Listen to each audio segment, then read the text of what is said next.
Ya, masih bersama Mang Ewok, tentunya salam ke Indonesia. Assalamualaikum warahmatullahi wabarakatuh. Kita masih bersama dengan Kang Audrey. Ya. Audrey ya? Ya, halo Kang Ewok. Iya, Kang Audrey ya. Ya. Jadi sini walaupun tadi Kang Audrey kan pakai masker, kita jaga jarak ya tuh. Ya. Jarak ya. Distancing kita. Betul. Om, bisa jelasin nggak ini kan ikan gede-gede nih ya? Ya. Saya pun kaget gitu kan ternyata ini ikan lokal. Ya. Dan banyak yang anggapan kan ikan lokal mungkin nggak akan sampai 40 atau 50, ada Ya. bisa hanya sampai mungkin 30-40-an lah gitu. Nah, tapi Betul. ini kok gede-gede ini Om?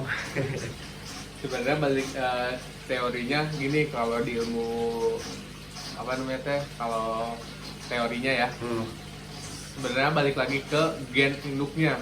Gitu. Mau ikan segede gimana pun balik lagi ke gen induknya. Kalau misalkan kita mau pembibitan ya,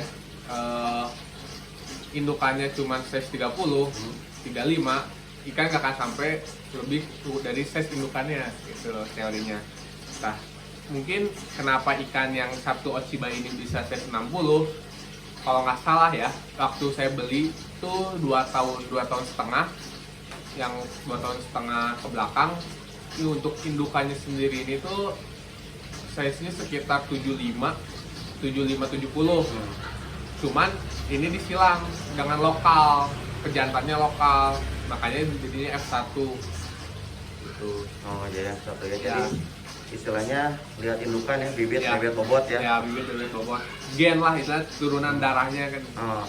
Terus juga kan banyak yang bilang juga masalah pakan Ya. itu mempengaruhi. Nah, pakan sini pakai apa Om? Kalau saya pakan rata-rata biasa, kadang kalau import ya pakai high seed 21. Terus kalau lokal saya pakainya Hero. Hero ya? Hero yang putih. Hero yang putih ya. Kenapa? Karena beranggapan di para penghobi koi itu kayak dari suhu-suhunya koi. Kalau lokal mungkin bisa dibilang Hero yang paling bagus gitu. Nah, Hero paling Ya. bagus ya. Terus Itu 70.000 ya kalau saya? 80? enggak, gimana, ada yang jual 71, ada yang jual 80.000 juga sih. Si Hero tuh ya? Iya, Hero. Oh, baik. Tapi kalau bisa kalau pakan sini kan ada yang berminyak gitu ya. Ya. Tapi kalau bedanya lokal sama impor apa tuh? Sebenarnya lokal sama impor tuh mungkin perbedaannya dari kualitas ya. Pertama ya, mungkin kalau kualitas kita tidak istilah harga ngebohongin lah gitu. Makanya si kualitas impor hasilnya juga akan lebih bulky. Nah, yang pertama kan bulky ya. Dari perbedaan untuk ikan kayak misalnya pemberian 1 bulan nih, mungkin kalau import bisa aja nambah 5-7 cm gitu. Mungkin kalau lokal 3 atau enggak 5 gitu. Itu juga kalau misalnya dipus pakan dengan benar ya. Nah, push pakan dengan benar tuh gimana sih? Jadi kalau saya gini, kalau misalnya teori saya kan mungkin tiap orang beda-beda ya Kang Ewok ya. Kalau saya mah kalau nge-push pakan tuh kita push pakan, saya tiap kolam tuh sehari minimal 250 gram pakan tiap kolam. Nah, kenapa ikan-ikan pada sehat saya tiap malam dripping air 10-15 cm, 15%. Nah, pagi-pagi saya masukin air lagi, air baru.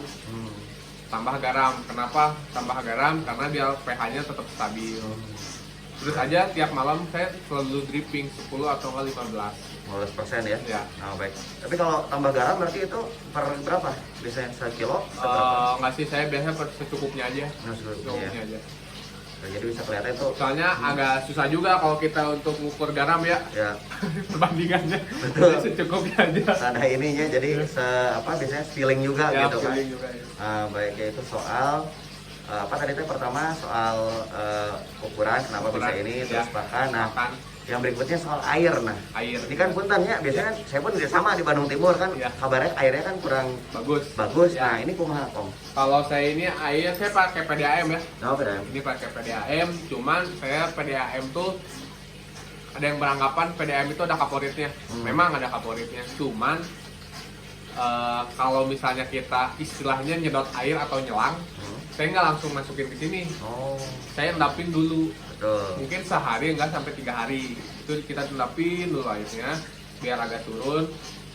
Jadi si kaporitnya tuh turun ke bawah. Di dasar ya? Jadi yang keluarnya tuh cuma airan yang udah bersih aja gitu. Jadi bukan ikan aja nih karantinanya, Air juga saya ya. pun di karantina ya. Tapi alhamdulillah ya nampaknya ini rata-rata bisa sampai gede gini. Tadi ada yang 3 tahun ya, Ya 3 tahun ya untuk Ochiba ini 3 tahun kurang lah. 3 tahun kurang ya. Oh, jadi tadi air sudah, pakan udah, juga tadi ya bibit-bibit bobot. Nah, Ya. yang berikutnya ini tak kalah sentral nih, aerasi nih. Ini pakai apa aja nih aerasinya nih Om?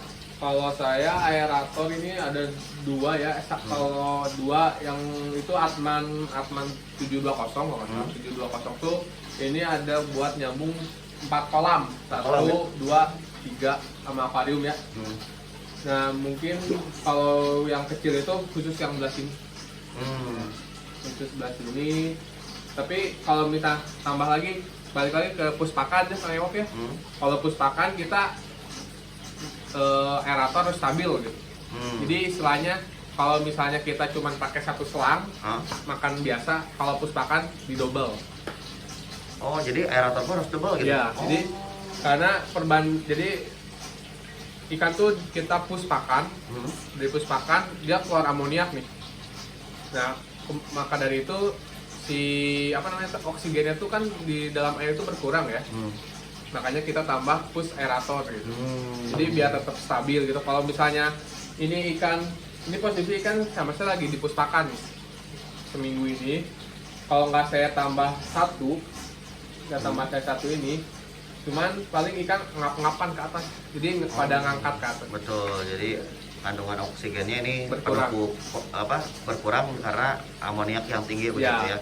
Tapi bicara soal amoniak nih ya, aerasi kan penting, dan juga ini filterisasi. Saya lihat kan sebenarnya kalau filterisasi banyak yang bilang kan bagusnya pakai chamber gitunya. Ya. Tapi di sini pakai apa istilahnya? Tong. Pakai tong. Nah, Ya. ini mungkin bisa dijelasin apa sih kunci sukses supaya airnya celing dan juga bisa istilahnya menetralisir amoniak nih Om. Amoniak. Di sini saya kan pakai 4 chamber ya, untuk kolam ini tuh 2 tong lah. Yeah. Tapi 2 tong ini tuh ngebagi 2. Jadi ada dua ruang. Nah, pertama tuh air masuk tuh ke ruang pertama. Ruang pertama itu saya tuh isinya jaring nelayan full jaring nelayan full. Kemudian masuk ke chamber 2. Ke chamber 2 itu kalau nggak salah jaring nelayan biobol sama batu apung. Dikasih ini aja sama saya biofoam karena biar nggak pada ngambang kan ke atas. Dikasih biofoam, atasnya dirapiin. Kemudian masuk ke chamber 3 itu ada batu apung sama batu apung aja sih, batu apung doang. Kemudian masuk ke chamber 4 karang jahe full. Oh, karang jahe full ya. Nah, jadi itu kalau karang jahe sama batu apung itu untuk rumah bakteri ya? Sebenarnya rumah bakterinya tuh di biobol sama batu apung. Oh, ada ya biobol? Ya. Biobol ada? Biobol ada. Oh, ada Biobol juga ya? saya di chamber kedua. Oh, kedua ya. Nah, biobol jadi untuk rumah bakteri ya. Untuk batu apung sama biobol ya. Sebenarnya kalau apa sih namanya tuh karang jahe juga berfungsi sebagai rumah bakteri, cuman fungsi utamanya dia adalah untuk pH buffer. Ya, jadi buat ngontrol pH aja sih. Kontrol pH ya. Biar stabil, tetap nggak di atas, nggak di bawah 7,1 dan nggak di atas 8. Ada 8 ya. Om, tadi di grup kita ngomong soal bakteri starter. Nah, tadi ngirimin foto juga bakteri starternya ini peran. Nah, itu perannya apa tuh? Kalau itu sebenarnya, jadi kan istilahnya kolam mature tuh karena udah ada bakteri baiknya gitu. Nah saya tuh pakai bakteri starter tuh buat pengolahan filterisasi biar lebih maksimal aja sih Kang Ewok gitu. Kenapa? Karena apalagi saya kan cuma pakai kolam terpal ya. Betul. Jadi filternya kita harus kuatin. Makanya saya kasih bakteri starter. Nah untuk bakteri starter itu saya kasih setiap setiap backwash. Misalnya saya backwash seminggu sekali saya kasih di backwash. Cuman triknya kayak gini, kalau nge-backwash itu tuh kan jangan semua chamber. Jadi kayak misalnya Om Ewok minggu ke-1 nge-backwash chamber 1 dan 2. Nah minggu ketiga mungkin chamber 3 di backwash. Jadi chamber 1, chamber 2, chamber 3, chamber 4 itu nggak boleh di backwash selama bersamaan. Kenapa? Karena kan itu tiap chamber tuh udah punya bakterinya ya. Takutnya ketika kita nge-backwash semuanya malah jadi habis gitu. total. Nah, jadi dari nol lagi gitu ya. Ya. Seperti kita ngisi ke SPBU ya, dari nol ya Pak. Nah gitu ya. Nah ini filternya nanti kita coba review detailnya. Tapi itu beres. Tapi Om yang paling penting kalau ikan sakit butuh ini ya. Ya. Nah karantina sama Om.